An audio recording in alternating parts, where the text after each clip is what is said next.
எங்கேங்க video போடலான்னா, video எடுக்கிறப்ப தான் கரெக்டாக 1:30 மணி என் பொண்ணுங்க ஃபோன் பண்ணி காலேஜிலருந்து, "அம்மா சாப்பிட்டியா? மாத்திரை போட்டியான்னு?" கூப்பிட்டு பேசுகிறாங்க எனக்கு. உண்மையாலுமேங்க நான் பெண் பிள்ளைய பெற்றெடுத்ததுக்கு நான் மிகவும் சந்தோஷப்படுறேன், பெருமைப்படுறேன். பசங்க நான் அப்படி இதுன்னு நான் சொல்ல கிடையாது. எனக்கு வந்து என் பெண்ணு வந்து இந்த ஒரு வார்த்தை சொல்கிறதே ஒரு தாய்க்கு எவ்வளோ ஒரு சந்தோஷம்.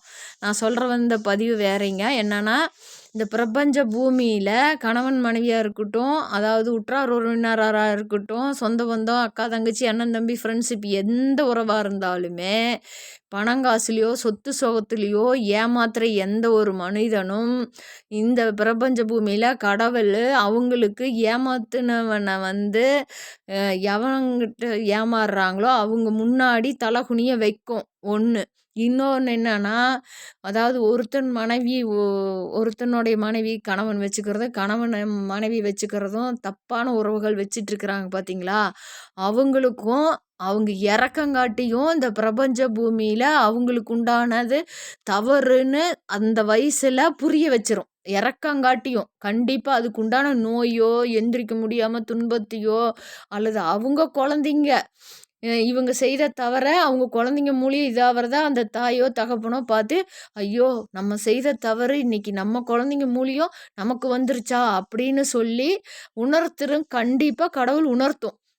அப்ப வந்து கதறதோ, அழுதாலோ ஒரு பிரயோஜனமும் இல்ல.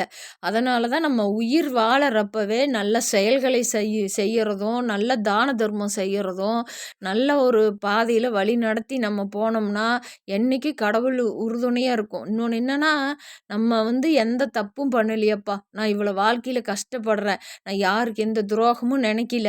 யாருக்கு ஆசையா சொத்தையோ அபகரிக்கல. ஆனா எனக்கு இந்த நோயினால கடவுள் வாட்டுது அப்படின்னா, கண்டிப்பா செய்யுங்க. நல்லவன தாங்க கடவுள் ரொம்ப சோதிக்கும். கைவிடாதுங்க. நான் ரஜினி சொன்ன மாரி, நல்லவன சோதிப்பான், கைவிட மாட்டான். கெட்டவனுக்கு நெறையா குடுப்பான், கை விட்டுருவான் அப்படின்னு சொல்லுவாங்கல்ல, அது உண்ம. எவன் கெட்ட செயல் செய்றானோ, அத செய்யறதுக்கு கடவுள் ரொம்ப தூண்டிவிடும். இன்னும் செய்யி, இன்னும் நல்லா அவங்கள உற்சாகப்படுத்தும். அவங்கள இன்னமும் என்கரேஜ் பண்ணும். அவங்களுக்கு ரொம்ப தலகால் புரியாது. அவங்க செய்யறது எல்லாமே. பணத்த மோசடி பண்றவங்களா, சொத்து மோசடி பண்றவங்களா, இப்போ கணவன் மனைவிய மோசடி பண்றவங்களா, கள்ளக்காதல் எதா இருந்தாலும் உற்சாகப்படுத்தும். கடைசியில கடவுள் வச்சுதுன்னா, ரத்தத்தில தான் கண்ணீர் வரும். கண்ணீர் தண்ணி மாரி வராது. ரத்தத்தில வர்ற அளவுக்கு பண்ணிரும். அந்த அளவுக்கு இந்த பிரபஞ்ச பூமியில கடவுள் பண்ணும். 100% என்னோட வயசுல நெறைய விஷயங்கள நானு பார்த்துருக்கிறேன். என் கண்ணார என்னோட சொல்லக்கூடாது, நான் பார்த்துருக்கிறேன். உண்ம.